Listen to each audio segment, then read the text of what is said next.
I just moved in, and the college girl across the hall reported me to the police, claiming I was stalking her out of twisted obsession and peeping on her while she showered. When the police showed up at my door, she was crying her eyes out, pointing her finger right at my nose and screaming, "Pervert, you've been using binoculars to spy on me every night. You even posted my photos online. I saw you. Those disgusting leering eyes of yours make me sick."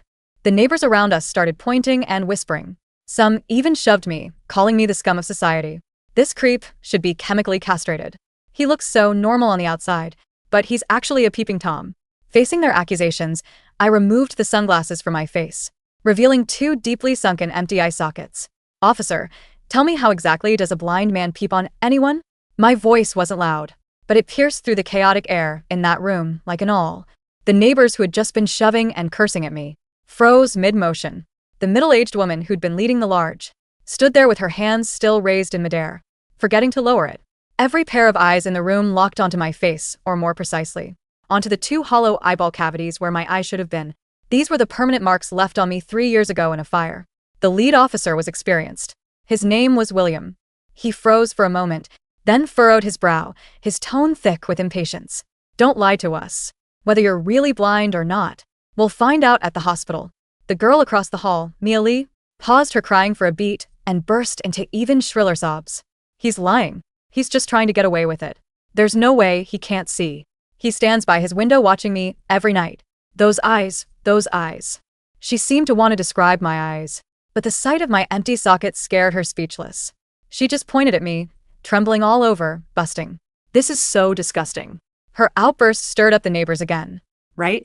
He must be faking it. These days, criminals will do anything." He'd even claimed to be blind just to escape punishment. A young man even stepped forward, indignantly trying to grab me by the collar. "You scum. I'm going to teach you a lesson today." The police officer blocked him. "What are you doing? Everyone stay back. The police will handle this." He turned to me, his eyes still full of suspicion and disgust. "You're coming with us?" I didn't resist. I calmly held out both hands. Cold metal touched my wrists. Two younger officers flanked me on either side and led me toward the elevator. Behind me, Mia is crying, mixed with the neighbors' curses into a chaotic din. "I'm of society. Get out of our community. Hope you rot in prison." I could see the righteous expressions on their faces. I could also hear the pleasure in their voices. As they trampled me into the MUD, I stepped into the elevator. The metal doors slowly closed, cutting off the noise from outside. One of the younger officers, probably new to the job, couldn't help but ask me quietly, Are you really blind?" I tugged at the corner of my mouth but didn't answer. The other officer patted his shoulder, signaling him to keep quiet. But I knew that in their minds, the scales had already tipped completely in favor of that tearful young girl. After all, it was a young, pretty, pitiful college student on one side, and on the other, a she's man living alone wearing sunglasses. In their eyes, it was crystal clear who was the victim and who was the perpetrator. What they didn't know was this. Sometimes what the eyes see is biggest lie of all. And I, a blind man, had seen something that none of them had. For instance, when Mia accused me, her heartbeat was steady, without a single ripple of genuine emotion. The interrogation room at the police station was harshly lit by fluorescent lights, and the air smelled faintly of mildew. I sat on a cold metal chair. Across from me were William and a female officer taking notes. Name, Lucas. Age 28, occupation, unemployed. William slammed his pen down on the table with a sharp crack. "Lucas, I suggest you come clean. We have witnesses and evidence. How long do you think you can keep lying?" I faced in his direction and asked calmly, "What witnesses, what evidence?" "The witness is the victim, Mia. As for the evidence," William paused, seeming to realize this was a bit tricky. "We're still searching for it. Don't think you're off the hook just because you won't confess." He raised his voice, trying to intimidate me with sheer force. "Mia has already told us everything. You just moved in a week ago and started peeping every night at 8 o'clock when she takes her shower. You stand across from her with binoculars and watch. You even took photos of her and posted them on foreign websites to make money. Your behavior constitutes a serious crime. If you confess now, we can still request leniency." I almost laughed out loud. What a well-crafted story. Time, location, tools, motive, everything was there. If I weren't the person being accused, I might have believed it myself. "William," I interrupted his long-winded lecture. "First, I don't own any binoculars. Second, I don't have the tools to commit this crime. My computer and phone were replaced 3 years ago with devices designed for the blind. They don't even have cameras. Third, and most importantly, I enunciated each word clearly. I am blind. William's breathing grew noticeably heavier. I told you don't use that as an excuse. Use whether you're really blind or not. We'll take you for testing. Until the test results come back. You're a prime suspect. At that moment, the interrogation room door swung open. A young officer poked his head in. Captain, victim is extremely emotional. She won't stop crying. She's saying, she'll report us to our superiors for covering for a criminal. William's face darkened. Got it. He waved the young officer away, then glared at me fiercely. Of course, I couldn't see his glare, but I could hear his teeth grinding. Lucas, do you have any idea how much pressure we're under because of you? She's a student at a top university. This case is getting a lot of public attention. If we don't handle this properly, the entire station is going to take heat for it. I understood now to him. The truth mattered less than keeping the peace. And the easiest way to keep the peace. To get me to confess. So to save you from getting criticized, I have to admit to something I didn't do. My tone turned cold. William seemed infuriated by my attitude. What kind of tone is that? Who do you think you are? Let me tell you something. Once you're in here, you follow our rules. You won't talk. Fine. We have ways to make you. He stood up, looming over me from above. Lock him up. Once we get the search warrant, we'll tear his place apart. I don't believe we won't find evidence. The door opened. 2 officers came in and grabbed me by the arms again. I didn't struggle. I knew that from the moment Mia reported me. I'd already fallen into a carefully designed trap. If they dared to do this, they must have prepared everything perfectly. Next, they would find so-called evidence in my apartment, and I would be nailed to the pillar of shame forever. Cold iron door slammed shut behind me with a heavy echo. I'd been locked in a temporary holding cell. The room was small, just a hard bed and a toilet. The air reeked of disinfectant mixed with despair. I felt my way to the bed and sat down, listening quietly to the sounds outside. Footsteps echoed up and down the hallway, mixed with hushed conversations. That's the peeping pervert. Looks so normal, but he's actually disgusting. I heard he's blind. Must be faking it, right? Who knows? Either way, he's finished. Of all people to mess with. He picks a college girl. These voices pierce my ears like countless tiny needles. I'd long since grown used to the darkness. But for the first time it felt unbearably cold and cutting. About 2 hours later, the iron door opened again. It was William. He was holding a clear evidence bag, a smug smile on his face. He waved it in front of me. Lucas, look at this. Seemed to forget I couldn't see. He revealed the answer himself, his voice dripping with satisfaction. We found this under your windowsill. Military-grade binoculars and this. He pulled out another evidence bag containing a digital camera. We found tons of photos of Mia on this camera from all kinds of angles. Absolutely disgusting. Now, what do you have to say? I remained silent, but inside I was reeling. They moved fast. They'd already planted all the evidence. Seeing that I didn't respond, William assumed I was admitting guilt. He pulled over a chair and sat across from me, his tone taking on a lecturing quality, as if he were scolding a clueless kid. Lucas, you're young. You're not bad-looking. Why do something so sleazy now? The evidence is right here. There's no point denying it. Just sign the papers. I'll even ask the prosecutor to go easy on you. Maybe you'll get a few years shaved off your sentence. He pushed a document and an ink pad toward me. Come on, press your fingerprint. Let's end this quickly. It's better for everyone. I could hear the dismissiveness and impatience in his tone. He didn't care about the truth. He just wanted to close the case. I slowly lifted my head and faced him. William, if I press my fingerprint, does that mean I'm admitting to all the charges? Of course. And I'll be convicted of indecent assault. And distributing obscene materials. That's right. Combined charges, at least 3 years minimum. My name, my life. I'll be branded as a rapist and a pervert forever. William's patience seemed to run out. Why are you talking so much? You brought this on yourself. Who else is there to blame? I laughed. The sound echoed eerily in the empty holding cell. Yeah, who else is there to blame? I murmured to myself. Then I reached out, groping for the transcript. Just as William thought I was about to press my fingerprint, I used every ounce of strength I had and tore that document to shreds. Paper scraps fluttered down like snowflakes. William was stunned. Hadn't expected me to do that. You're insane. He shot to his feet, pointing at my nose and roaring. This is resisting law enforcement. You're making it worse for yourself. I faced his fury and said slowly and clearly, I didn't do it. I won't admit to a single word. You can fabricate evidence. You can beat a confession out of me, but you will never make me bow. Want me to confess? You'll have to kill me first. My words were like a resounding slap across William's face. His face turned from red to green, then from green to purple. Fine, fine. Fine, he said fine 3 times, trembling with rage. You've got guts. Let's see just how tough you really are. He spun around and stormed out, shouting into the hallway. Someone get in here. Cuff him. File for formal detention. I'm going to make him understand what the law's authority really means. 2 officers rushed in and roughly dragged me off the bed. Cold handcuffs clamped onto my wrists again, this time tighter than before, biting painfully into my skin. They shoved me forward, making me stumble as I walked. Just then my phone rang. It was that monotone, electronic tone unique to phones designed for the blind. One officer moved hang up impatiently, but I spoke. Let me answer it. My tone carried an undeniable calm. The officers hesitated. William barked. Answer what? Take him away. If this call delays you from learning the truth you want, the consequences are on you. My words made William freeze. He looked at me suspiciously. Finally, he signaled for his subordinate to hand me the phone. I fumbled for the answer button. On the other end, a cold, familiar female voice spoke. Lucas, this is your landlord. I'm giving you 3 days to move out of my apartment. I don't want a disgusting peeping Tom living in my property. MS. Patterson, I said into the phone, my voice steady despite the chaos around me. You can't evict me. My rent is paid through the year, and under the Disability Act, evicting me based on an unproven accusation is a lawsuit you can't afford. I suggest you wait. I didn't wait for her screeching reply. I pressed the red tactile button and ended the call. William snatched the phone back. You think you're a lawyer now? You're a pervert with a cane.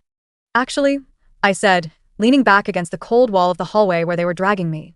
I'm not a lawyer, but the person I'm about to call is. William scoffed, signaling the officers to shove me forward. You used your one call on your landlord. No. I answered an incoming call. I still have my right to an outgoing one. The station was a cacophony of ringing phones, clacking keyboards, and the low hum of electricity that most people ignore but which sounds like a swarm of bees to me. They processed me. Fingerprints. Mugshot. They took my belt and shoelaces. They tried to take my sunglasses, but I told them calmly that the scar tissue exposed to the air caused me physical pain. They let me keep them mostly because they didn't want to look at the hollows of my face. Finally, they gave me the phone. I dialed a number I hadn't used in 3 years. It rang once. Lucas. The voice was sharp, feminine, and carried the distinct echo of a high-ceilinged office. You haven't called since the funeral. You'd better not be dead. Not yet, Elena. But I'm currently being framed for being a peeping Tom. I'm at the 4th precinct. There was a pause, followed by the sound of a luxury leather chair creaking as she stood up. A blind peeping Tom? That's novel. Who's the arresting officer? Captain William. He's planted evidence. Binoculars and a camera. Binoculars, Elena repeated, her voice dropping an octave, turning dangerous. On a man with no optic nerves. Hold tight, Lucas. Don't say a word. I'm coming to burn that place to the ground. Elena Vance was a shark in a world of goldfish. Before the fire that took my sight and my wife, I was a forensic audio engineer. I worked with the best. Elena was the best. She swept into the interrogation room 40 minutes later. I could smell her perfume, sandalwood and expensive tobacco, before the door even opened. The atmosphere in the room shifted instantly. William's arrogant breathing hitched. Captain William. Elena's voice was like velvet wrapped around a razor blade. I am Elena Vance, representing Mr. Lucas Thorne. I assume you have the binoculars you found. They're in evidence, William grunted. Fetch them. Now. William hesitated, but the sheer force of her presence made him comply. When the evidence bag was placed on the table, Elena didn't even look at it. She looked at William. Captain, did you check the focus wheel on these binoculars? What? The focus wheel. The diopter adjustment. If Mr. Thorne was using them, they would be adjusted to his vision. Or, given his condition, they would be useless. But if they were planted by someone with 20/20 vision, say, a police officer or a young college student. She paused. I heard the rustle of the bag. Perfectly balanced for normal vision, she noted dryly. Tell me, Captain, did you test the binoculars for DNA? Or did you just grab them and bag them? Because if I find your prints on the focus wheel and none of my clients, I will have your badge before lunch. William slammed his hand on the table. He has a camera. With photos. A camera with no tactile interface. I spoke up softly. I use a customized smartphone with a screen reader. I haven't operated a DSLR in 3 years because I can't see the menus to change the ISO. Check the metadata on the photos, William. We're doing that, William snarled. No, do it now, Elena commanded. Check the EXIF data. Look for the serial number of the camera. I'll wait. The next hour was a slow, agonizing torture for the police. When the tech guy came in, he sounded nervous. Captain, the camera, it was reported stolen 2 weeks ago from a pawn shop downtown. And the photos. The timestamps. What about them? William barked. They were taken 3 days ago at 2 p.m. But we have CCTV footage of the suspect, Lucas, at the bank, across town at 2 p.m. He was meeting with a loan officer. He's visible on camera for 40 minutes. Silence descended on the room. Heavy, suffocating silence. So, Elena said, standing up. He was bilocated? Or perhaps, the blind man is innocent, and you've been played by a girl with a tearful story? William's breathing was ragged. He knew he was cornered. He could have hired someone to peep for him? Elena laughed, a harsh, barking sound. You're reaching, William. I'm taking him home. If you want to charge him, call my office. But expect a counterclaim for false arrest, defamation, and planting evidence. Returning to the apartment building was like walking into a hive of angry hornets. As I stepped out of Elena's car, I could hear the whispers. He's back. How is he back? Must have a rich lawyer. Disgusting freak. I ignored them. I tapped my cane against the pavement, the vibrations telling me exactly where the steps were. Elena walked beside me, her heels clicking a sharp rhythm. You need to move, Lucas, she said quietly as we entered the elevator. No. If I move, I look guilty. And I want to know why. Why what? Why she picked me. Why now? I unlocked my door. The police had tossed the place. My braille books were scattered, my furniture overturned. I felt my way to the sofa and sat down. Helena, do-me a favor. Dig into Mia Lee. Not just her school records. Her finances. Her family. And check if she has any connection to the Redstone Development Group. Redstone? The guys who are trying to buy out this block. Exactly. The landlord has been trying to clear the building for months. Rent control makes it hard. But if a dangerous sex offender lives here, suddenly, everyone wants to leave. And I'm the only one who refused the buyout offer last month. Helena Humed. Using a honey trap to drive down property value? That's dark, Lucas. It's business. Now go. I need to listen. After she left, I turned off the lights. Not that it mattered to me, but it made me feel focused. I sat in the center of my living room and closed my eyes, habit, I suppose. I extended my senses. My hearing had compensated for my sight over the years, becoming something almost supernatural. I could hear the pipes rattling in the walls. I could hear the TV on the floor below. And I could hear Mia's apartment across the hall. Her door was thin. Cheap wood. I heard pacing. Not the pacing of a traumatized victim. Fast, agitated steps. Then a voice. A man's voice. You said he'd be in jail, the man hissed. I did everything you said. Mia's voice. The shrill sobbing was gone, replaced by a cold, angry tone. Ikrad, screamed. The cop bought it. His lawyer tore it apart. The camera timestamp was sloppy, Mia. I told you to edit the metadata. I don't know how to do that, Jack. You're the tech guy. I'm just the face. Jack. I memorized the vocal pattern. Baritone, slight lisp on the S. Smoker. I could hear the wheeze in his inhale. We need a plan B, Jack said. If he doesn't leave, we don't get the commission. The boss wants this building empty by the 1st of the month. I'm not going back in there with him, Mia snapped. His eyes, or the lack of them.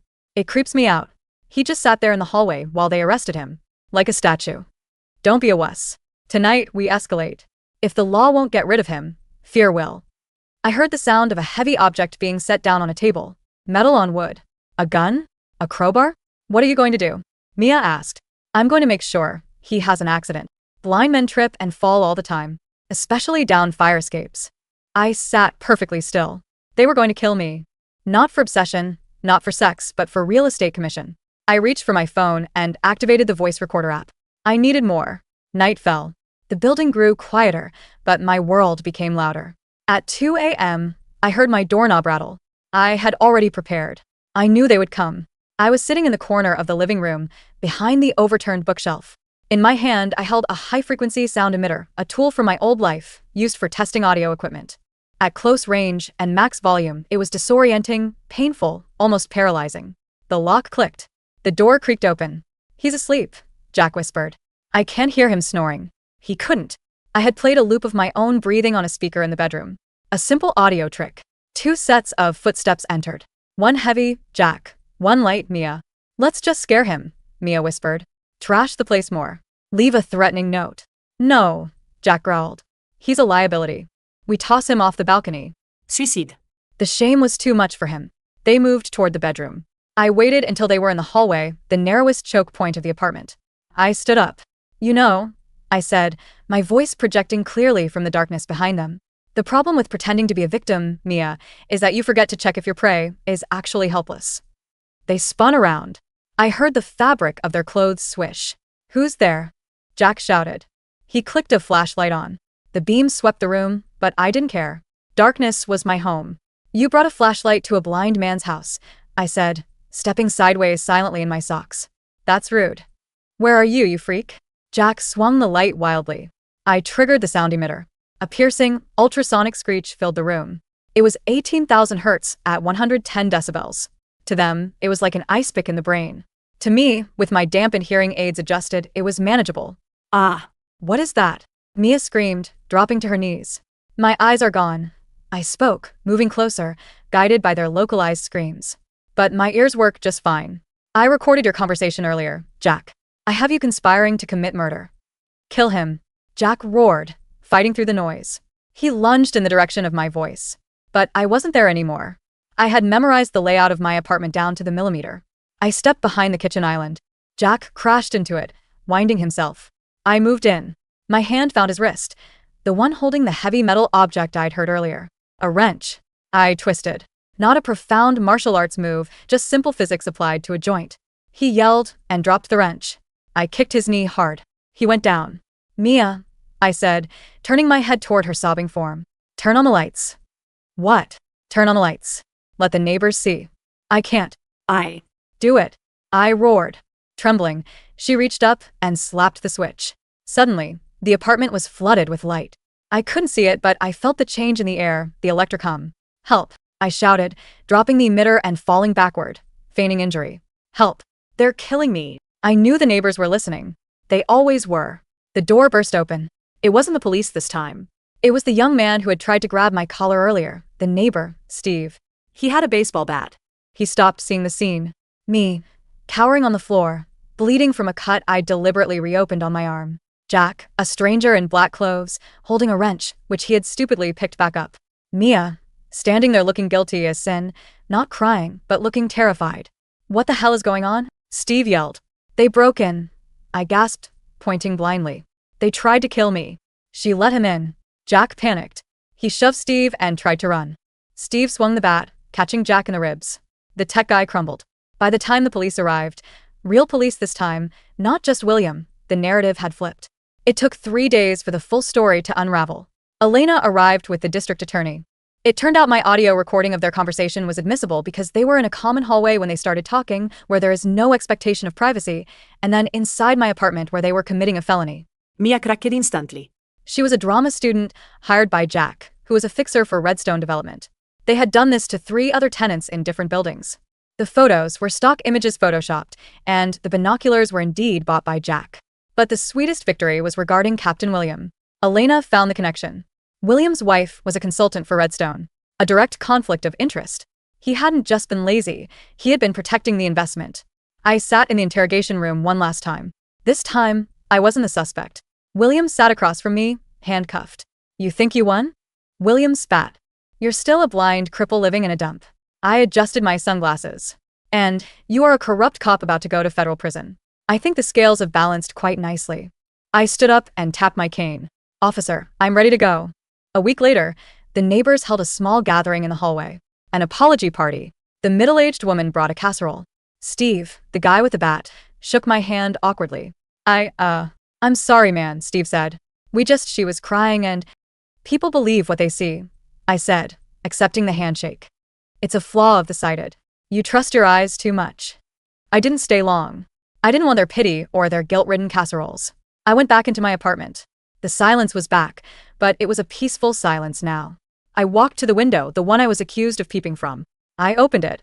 The night air was cool. I could smell the rain coming, the exhaust of the city, the faint scent of jasmine from the balcony below. I couldn't see the stars. I couldn't see the city lights. But I saw the truth of the world more clearly than anyone else in that building. My phone beeped. A text from Elena. Redstone settled. You're getting a payout. 7 figures. Enough to move to a place with better security. Or buy the building and fire the landlord. I smiled. I typed back. I think I'll buy the building. I put the phone down and listened to the heartbeat of the city. It was steady, strong. And for the first time in 3 years, I didn't feel like I was in the dark.